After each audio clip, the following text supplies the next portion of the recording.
La Bible dit d'elle-même que toute écriture, c'est Paul qui l'écrit à Timothée, toute écriture est inspirée de Dieu.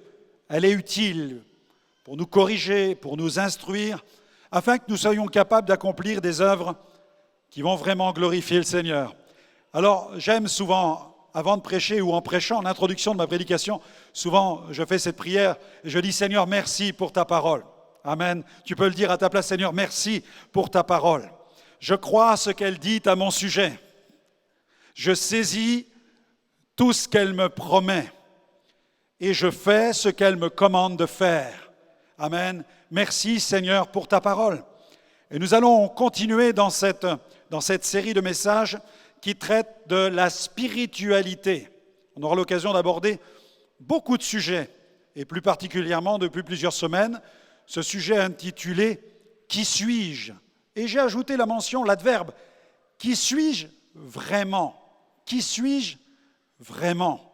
Parce que la parole de Dieu, c'est la vérité. Comme le disait le psalmiste, ta parole est une lumière à mes pieds, c'est vraiment la lumière sur mon sentier. Elle est la vérité. Elle est la parole de la vérité. Et je découvre ce que je suis vraiment en ouvrant toute la Bible. Amen. C'est important d'ouvrir toute la Bible. Parce que si je prends simplement quelques portions de la Bible pour découvrir qui je suis, je vais tomber sur des passages qui risquent de m'inquiéter profondément et qui n'apporteront aucune consolation, aucune direction. C'est pourquoi nous devons, lorsque nous abordons un tel sujet, parcourir toutes les Écritures et plonger notre cœur dans tout ce que dit la parole.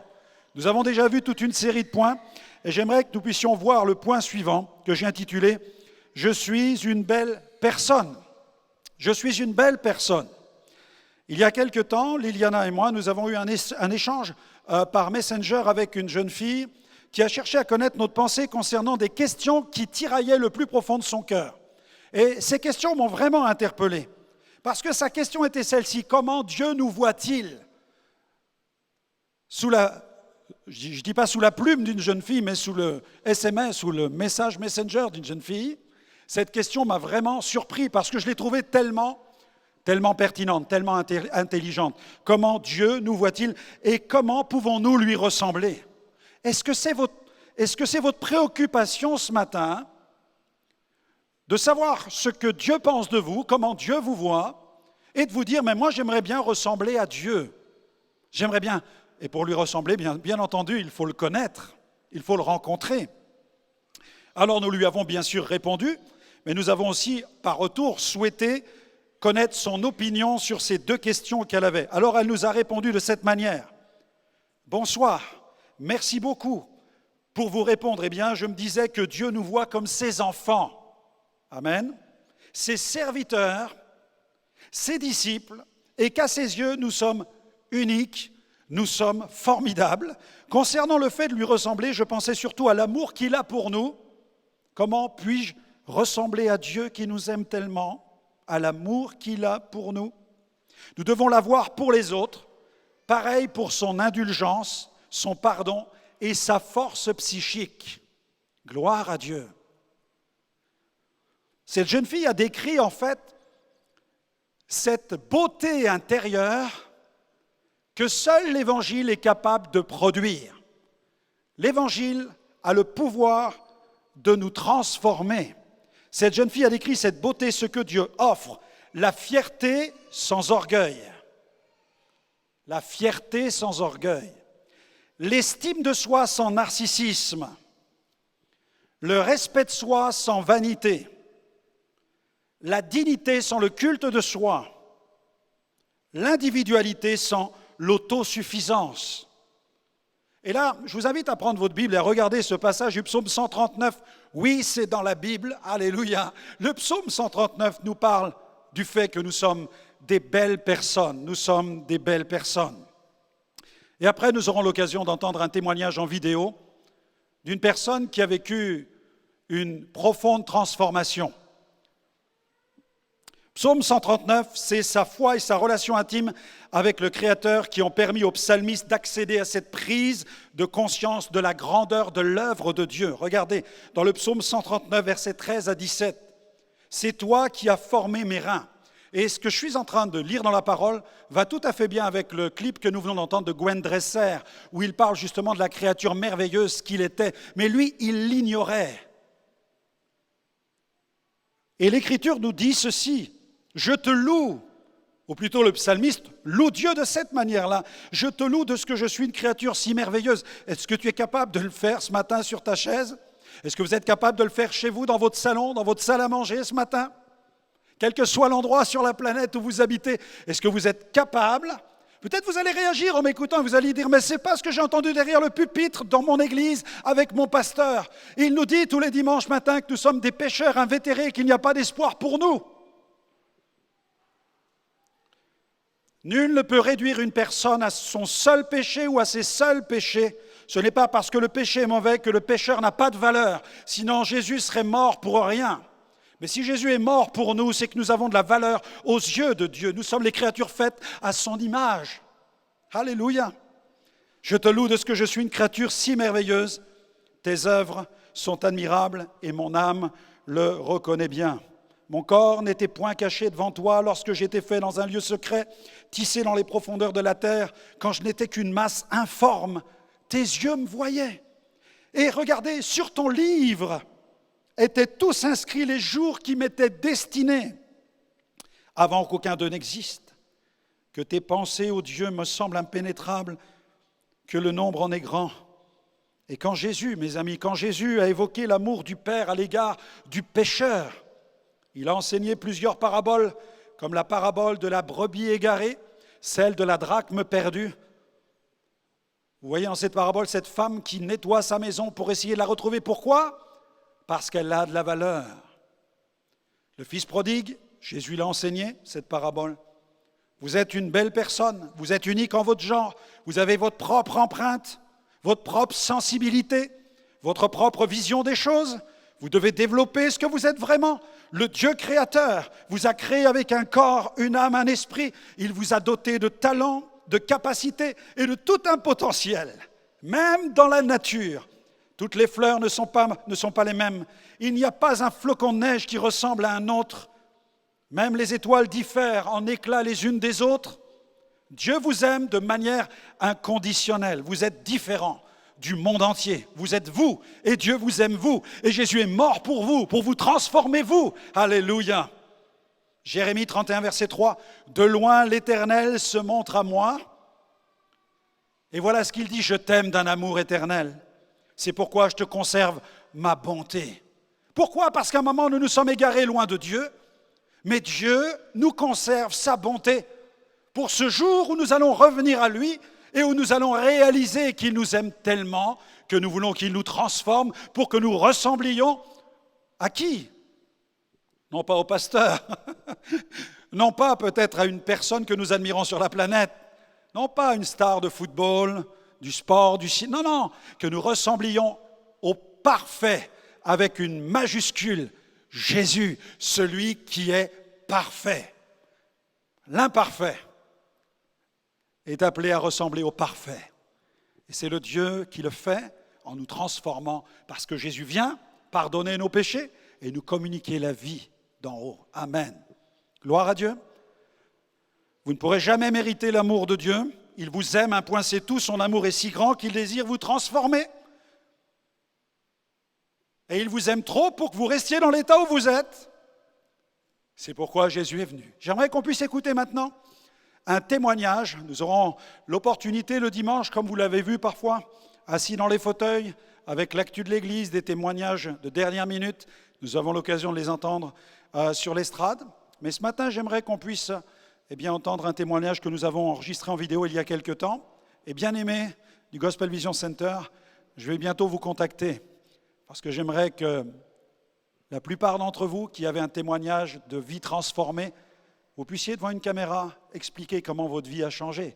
Et de cette manière, vous allez évangéliser non seulement dans le temple, mais aussi dans le monde par le biais de cette puissance que nous avons aujourd'hui, de cet outil formidable qu'est la télévision, qu'est le digital. Voilà, je laisse la régie envoyer le témoignage.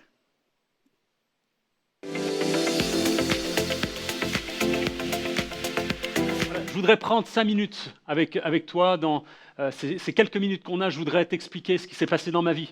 Il s'est vraiment passé des choses extraordinaires, des choses que je n'aurais jamais soupçonnées avant 1993. Mais en 1993, j'ai vécu une rencontre, j'ai vécu quelque chose qui a littéralement impacté, qui a changé ma vie, qui a changé ma mentalité, qui a changé ma vision de la vie, puisque avant 1993, j'ai envie de dire, je n'étais pas vivant, j'étais mort. Et voilà, qu'est-ce qui s'est passé? C'est qu'avant 1993, et souvent, j'aime dire que ma vie, c'est un petit peu comme l'histoire de France. Il y a Jésus, il y a l'an 0, et il y a avant Jésus-Christ et après Jésus-Christ. Et avant Jésus-Christ, ma vie, c'était catastrophique. C'était la fête, c'était la drogue, c'était les filles, c'était les sorties, c'était l'enivrement total. Et jusqu'au jour où, eh bien, un soir où j'étais tellement mal, et en fait, c'était pas la première fois que j'étais mal. Et pour pallier justement à ce mal-être, justement, j'allais dans la drogue, je prenais du hashish et qui apaisait sur le moment ma souffrance. Et ce jour-là, j'ai crié vers quelqu'un, vers un être invisible, vers quelqu'un que je ne connaissais pas, mais qui est Dieu. Et j'ai crié, j'ai dit, s'il y a quelqu'un qui existe ici, j'étais dans ma chambre, j'étais seul, et j'ai crié à plein poumon, et s'il y a quelqu'un qui existe, il faut venir à mon secours. Et c'est ce qui s'est passé. Dieu est vraiment venu à mon secours. Alors, tout simplement, le matin, je me suis réveillé, je suis descendu à la boîte aux lettres, et là, il y avait une invitation, un prospectus, un tract. Et ce tract disait « La vie après la vie ». Et alors, c'était quand même hallucinant parce que moi, c'était plutôt la mort et ma vie était morte, il n'y avait rien de vivant. Et donc, ce prospectus invitait les personnes à aller voir justement des vidéos qui parlaient de personnes qui étaient mortes et qui étaient revenues à la vie, mais qui avaient vécu quelque chose dans l'au-delà, qui avaient vu certaines choses qui étaient terrifiantes, d'autres qui étaient merveilleuses. Et moi, je me disais, waouh, moi, l'endroit où j'ai envie d'être, c'est là où c'est merveilleux. Parce que ma vie, déjà sur la terre, n'est pas terrible. Alors, je voudrais passer, si je meurs et s'il y a quelque chose après la mort, que ce soit là où on soit le mieux. Et donc, je suis allé dans une réunion et j'ai vu ces témoignages-là. Et à la fin de ces témoignages, le pasteur invite à prier pour les gens. Et puis moi, je suis au fond de l'auditoire. Il n'y a pas énormément de personnes, c'est une petite église. Et puis là, alors que je suis au fond, je sens qu'il faut que j'aille devant. Il faut que j'aille pour que le pasteur prie pour moi. Et puis toutes les paroles que ce pasteur donnait, c'est comme s'il connaissait ma vie. Alors je m'approche et simplement il pose sa main sur ma tête.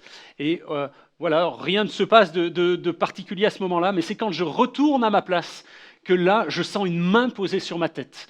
Et toute la soirée, et même dans la nuit, je ressens cette main qui est posée sur ma tête, et je me dis, c'est pas possible, cet homme-là a fait quelque chose sur ma vie, il m'a envoûté, et c'est ce que je pense sur le coup. Mais le lendemain, et au petit matin, alors que j'ai dormi quelques heures, vraiment très peu, mais au petit matin, alors que je me réveille, je n'ai plus aucune envie, aucun besoin. Je suis littéralement libéré de la drogue et donc je jette toute ma drogue à la poubelle. Et jusqu'à ce jour, je n'ai plus jamais eu envie de goûter à aucune drogue. Et vraiment, Dieu m'a libéré à ce moment-là. C'était quelque chose d'extraordinaire. Dieu m'a libéré non seulement de la peur, de la crainte de la mort, mais il m'a aussi libéré de la drogue. J'ai vécu plusieurs choses dans ma vie et notamment ce moment où, alors que je suis dans mon bureau, j'entends une voix.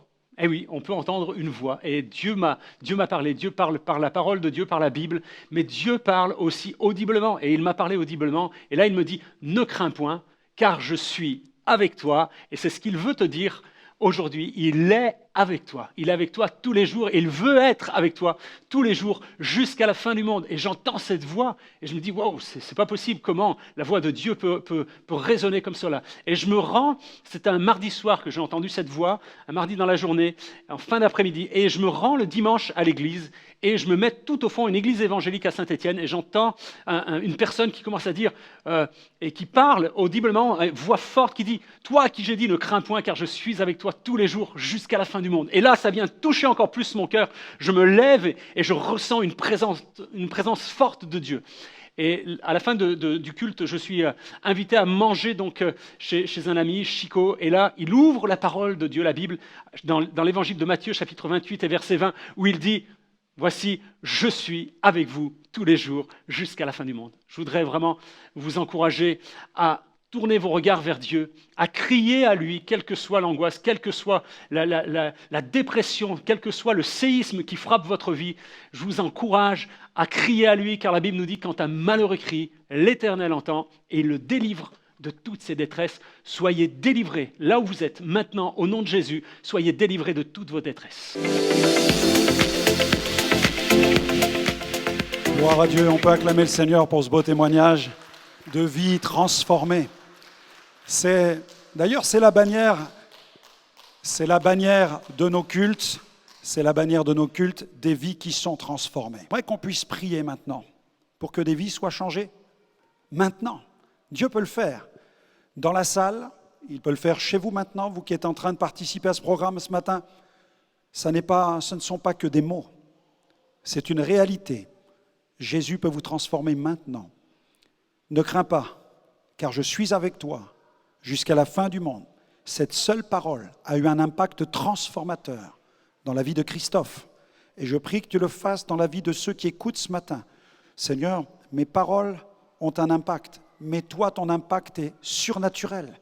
Mes paroles sont tellement limitées, mais ta parole a un effet extraordinaire. Lorsqu'elle revient à toi, elle accomplit son œuvre de transformation. Et je prie que ta parole vienne le faire ce matin, cet après-midi, ce soir, en fonction des fuseaux horaires sur cette planète, Seigneur.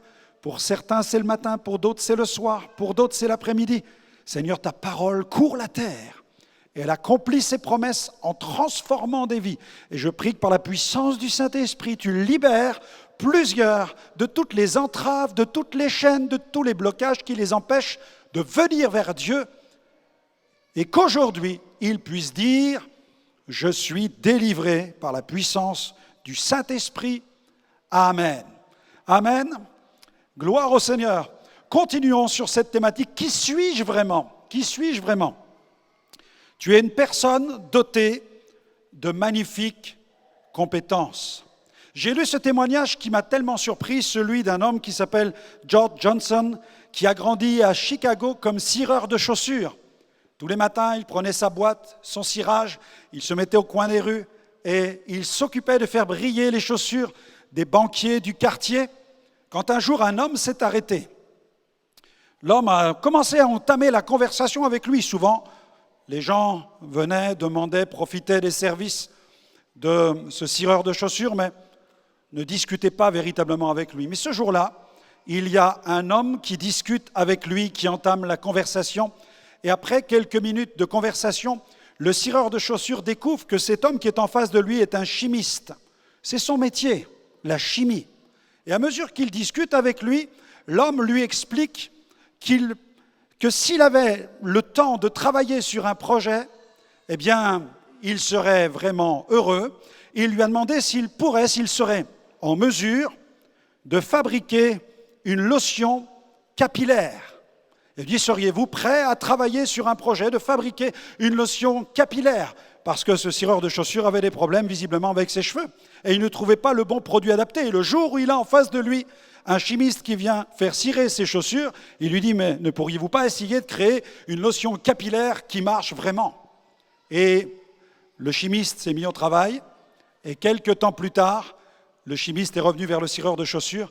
Il lui dit, écoutez, si vous êtes prêts, eh bien, je vais m'occuper de mettre en production la recette que j'ai mise au point.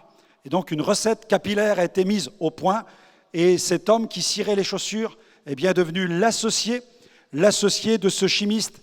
Et quelques années plus tard, une entreprise a vu le jour, une usine de fabrication est née et le cireur de chaussures, en quelques années, est devenu un millionnaire. Tout simplement parce qu'il a libéré son potentiel, il a cru que quelque chose pourrait se produire. Tout a commencé à l'intérieur, tout a commencé dans sa tête. Il est important de croire en Dieu, mais il est important de croire dans un Dieu qui croit en nous. Pourquoi Dieu croit-il en nous ? Quelle est la preuve que Dieu croit en nous ? Eh bien, Dieu nous a donné des compétences, Dieu nous a donné un potentiel, Dieu nous a donné des talents, et il nous a donné ces talents pour que nous puissions vivre heureux sur cette terre et pouvoir même nous nourrir grâce à nos dons et grâce à nos talents. Un professeur peut influencer positivement quelqu'un. Malheureusement, parfois, certains professeurs peuvent avoir une influence négative. Mon professeur de maths n'avait pas beaucoup d'espoir me concernant. Mais Dieu a cru que je pourrais m'en sortir et par la grâce de Dieu, je m'en suis sorti. Mais si vous aviez vu mes résultats en mathématiques lorsque j'étais à l'école, vous auriez dit il n'y a pas d'espoir pour lui avec les chiffres. En fait, les mathématiques m'horripilaient tellement que j'étais capable d'inventer même des formules en mathématiques qui subjuguaient mon professeur. Parfois, on est tellement mauvais qu'on arrive à faire des miracles avec nos lacunes. Mais si nous arrivons à faire des choses positives avec nos compétences, c'est encore mieux. Ne compte pas seulement sur tes lacunes, compte sur les compétences que Dieu veut maximiser dans ta vie pour que tu puisses devenir une bénédiction dans cette société. Si vous voulez bénéficier des ressources spirituelles de notre ministère, n'hésitez pas à visiter notre site web www.gospelvision-international.com. Nos émissions, l'Institut de formation et le Gospel Vision Center contribuent à la diffusion de l'Évangile et ont été réalisées grâce aux partenaires de notre ministère. Vous pouvez les rejoindre et soutenir notre mission en devenant changeur de destinée. Rendez-vous sur notre site onglet dons. Martin Luther King disait, si tu es balayeur, sois au moins un bon balayeur. C'est important. Si tu es un chirurgien, sois un bon chirurgien. Ça sera bon pour tout le monde. Si tu es un avocat, défends la justice avec qualité, avec excellence. C'est important que nous puissions mettre nos compétences, nos talents pour la gloire de Dieu et que Dieu vienne dans nos vies les transformer pour que nous devions véritablement des influences positives dans ce monde. L'attitude positive, c'est l'attitude propice à la victoire. Elle développe cette mentalité qui va favoriser l'éclosion dans notre vie, la réussite dans notre vie. Combien de jeunes ne croient pas qu'ils sont capables de réussir à l'école ? Tout simplement parce qu'à un moment, ils ont eu des mauvaises fréquentations, ils ont commencé à avoir des mauvais résultats, ils ont commencé à baisser les bras. Et puis ils entendent autour d'eux des personnes qui leur disent « mais tu sais, les études, ça ne sert à rien ».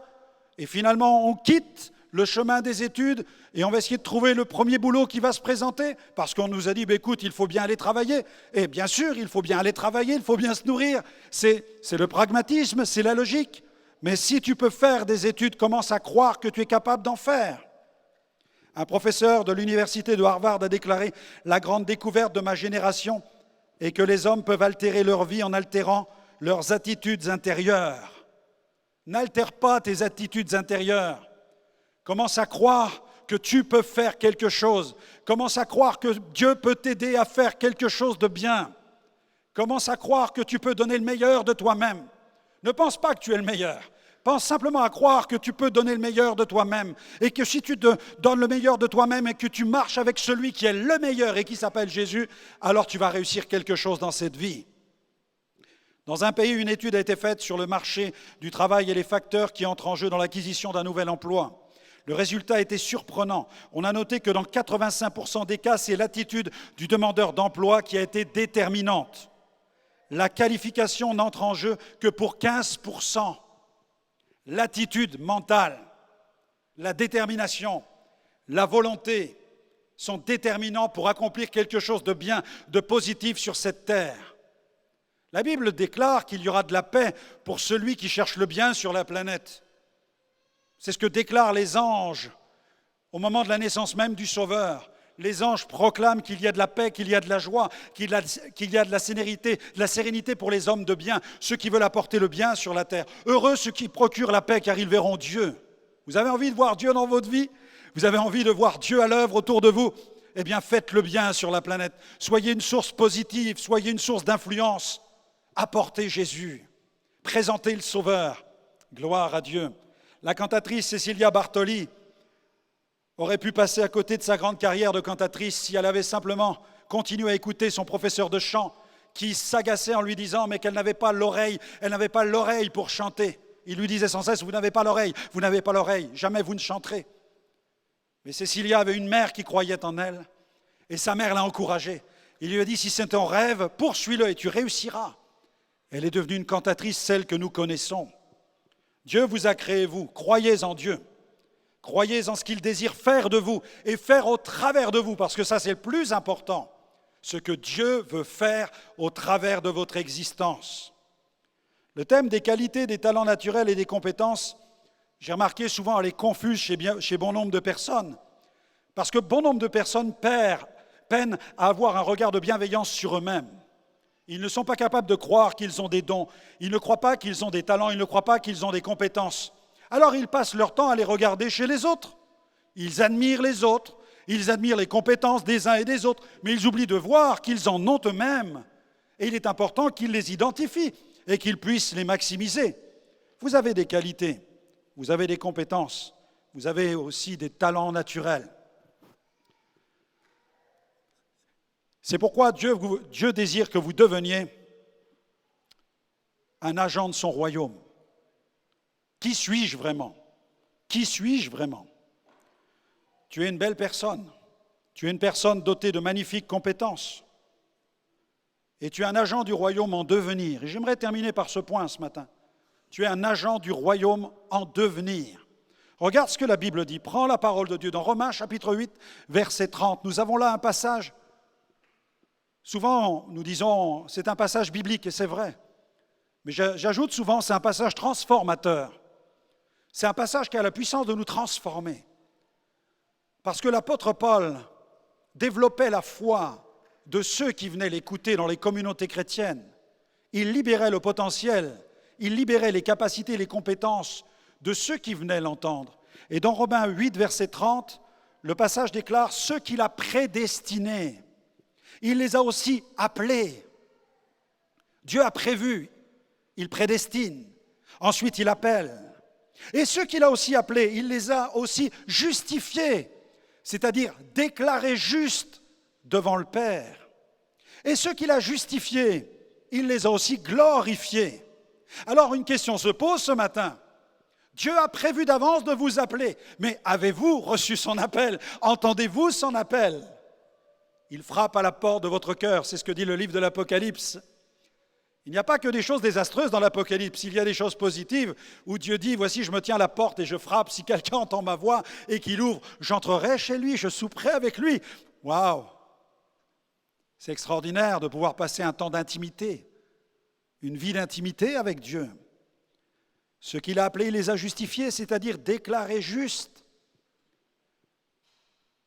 Le sacrifice de Jésus a été accompli pour que nous soyons déclarés justes devant le Père, ou plutôt justifiés pour être plus justes. Parce que le fait d'être justifié comporte le fait que nous étions injustes. Nous étions injustes à cause de nos péchés. Mais la justice de Dieu a été manifestée à la croix du Calvaire. Jésus a pris sur lui la peine de nos péchés. Il a pris l'injustice sur lui. Et parce que Jésus a pris sur lui l'injustice, le Père nous a couverts d'un vêtement de justice. Et quand le Père nous voit, il nous voit au travers du vêtement que Jésus a placé sur nous. Ce vêtement, il vient grâce à la foi que nous avons dans le sacrifice accompli par Jésus à la croix. Son sang qui nous lave de tout péché. C'est cette foi qui devient un vêtement blanc.